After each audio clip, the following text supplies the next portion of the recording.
aduna no yurmen bo yama inede hala mede wo nyalande ko woddunde wodi ndewtata nde ala wo nyande no ay wonde fi wujjo won kono nyande go aray fi wujjantedo Guinée Bissau qualifié watta don kadi Gambie anda hoore makko haybe yona hay 500 personnes quoi non aduna do jayno quoi mais habem la don hakkunde joni be okkinore e der pool Guinée Conakry Guinée Bissau Gambie Sierra Leone kono wido quelle est votre idée sur ça harabe okkinore Guinée Bissau Guinée Conakry Gambie Sierra Leone kakkon di kat équipe judo ko hombo o wite qualifié de do waylan halan don kan der commentaire ji fedde non kadi ko honno yurdon qualification Gambie on kambe kadi Guinée Bissau pour la première fois Gambie pareil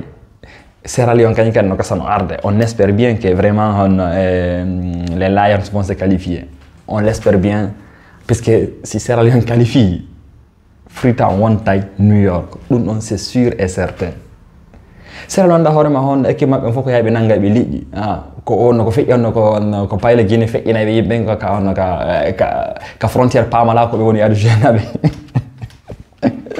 mes frères Sierra Leone watta don kadi okkindira don kadi Mauritanie kadi no mais bon quand même il faut dire que wa iwo football africain no yarde yeso ka dum do holli kadi wana to wobe gagnade ben to way gagnade donc surprise dino way wonde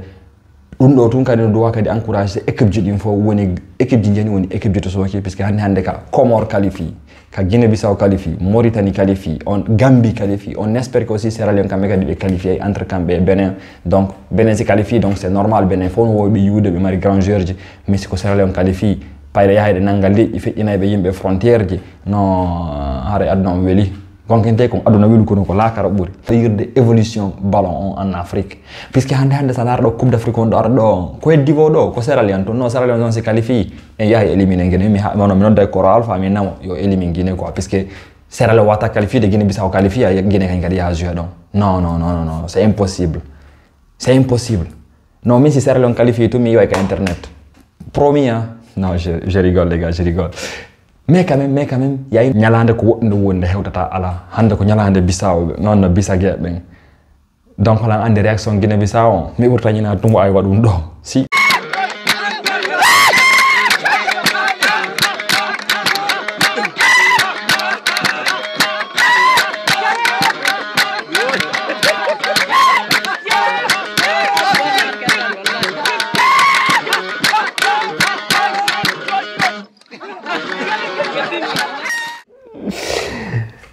away ngoldo banji on gono be banji eti Guinée Bissau yurde évolution du ballon africain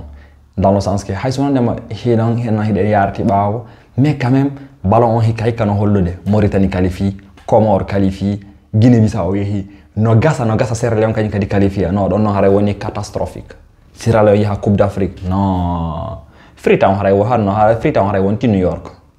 Je vous jure que Freetown wonti New York. Kabisa woni honno kabisa woni Lisbonne non Freetown wonta New York. Dum ko daruri ala ko do yemon. Donc les amis, kundo wonno vidéo fi hande. Donc hala nelan hakkunde di équipe judo Gambie, Guinée Bissau, Mauritanie, Sierra Leone ko équipe hombo yi don no woddo yo emo e Comore. Ma deuxième question, si aucun groupe Guinée Conakry, Sierra Leone, Gambie, Guinée Bissau ko hombo tan nyini don wawo e fe'wede on pool don